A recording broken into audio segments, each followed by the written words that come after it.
আসসালামু আলাইকুম। ভার্সন 2 গাড়ির কীভাবে ফরক হয়েছে লাগাবেন দেখুন। আগে সকাল জম্পারটা নামাইছি, ভালো করে কেরাসিন দিয়ে ওয়াশ করি, মুছে মাঝে তুললাম এবং ফিটিং করতেছি।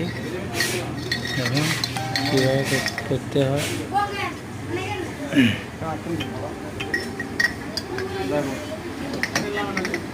বড় গাড়ি তো খুব যত্ন সহকারে করতে হয়।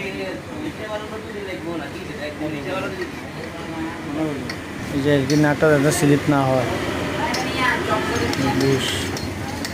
এটা হাতের ইশারা লাগাইতে হবে।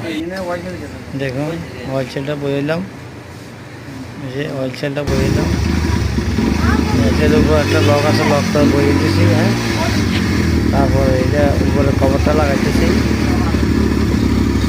হাতের ইশারা বইয়ে দিতে হবে। স্প্রিং বইয়ে ফেললাম, ওয়াটারটা একটা মাপ দিতেছি, ওয়াটারটা লাস্টে বইয়ে হয়। মোটামুটি কাজ শেষ পর্যায়ে। এখন অয়েলটা দিতেছি, অয়েল 400 গ্রাম বা 350 গ্রাম লাগে। মাছটা লাগাইতেছি, ইনশাল্লাহ কাজ ওকে। এখন সেট করার পালা,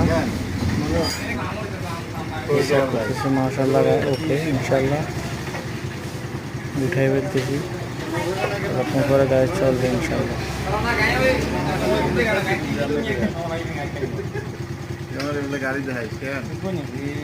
ঠিক আছে ভাইয়া, দেখুন সবাই গাড়ির কাজ মাশাআল্লাহ সুন্দর